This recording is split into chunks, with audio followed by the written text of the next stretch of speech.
አባት እኮ የየቤቱ እግዚአብሔር ነበር። እመኑኝ እኛ አይደለንም አርሲን የረሳነው፣ ዓለምም እኛን እንደረሳን ነው። በእርግጥ ዓለም ብቻ አይደለም ፈጣሪም አፍሪካን የረሳት ይመስላል።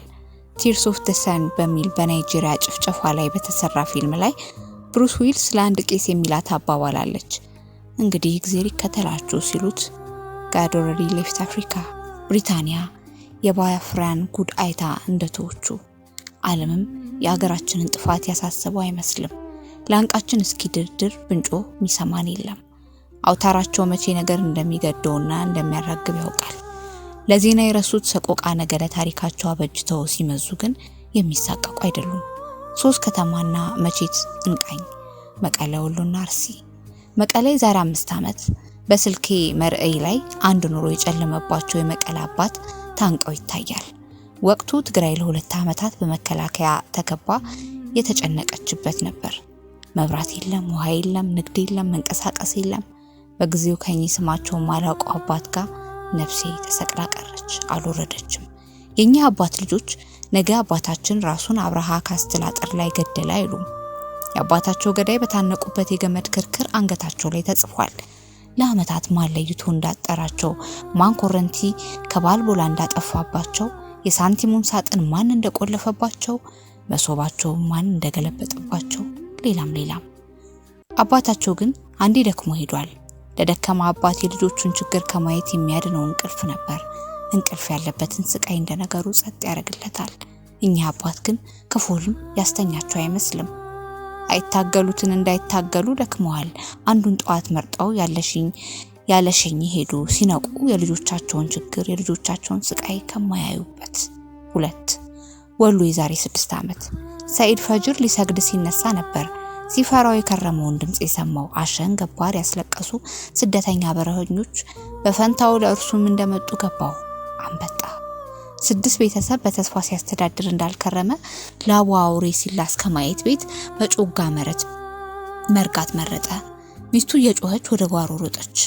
ልጆቿን ሌሎች ሰዎች ለማባረር ተከተሏት።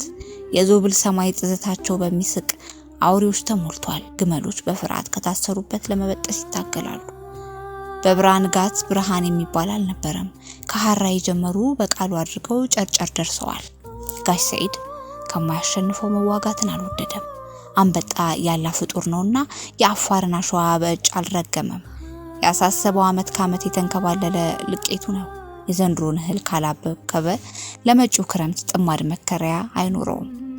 አንበጦቹን ለማባረር የተሰበሰበው ሰው በየመስኩ ላንቃው እስኪያር ጮኸ። ሕፃናት ጨርቅ ቀደው ቅጥቡ ያልደረሰ እሸት ሳይቀር እየቀጠፉ አስገቡ። ከየግራሩ ከሚያኮበኩቡ አውሬዎች ግን የመንደሩን ቀላድ አላስቀሩም። በጎበኙት በደቂቃዎች ማሳው እምሽካለ። ቀበሌ ሙሉ ማሽላ አገዳው ሲቀር አንድ ጎረምሳ ግማሽ እንጀራ በቅጡ አይጨርስም።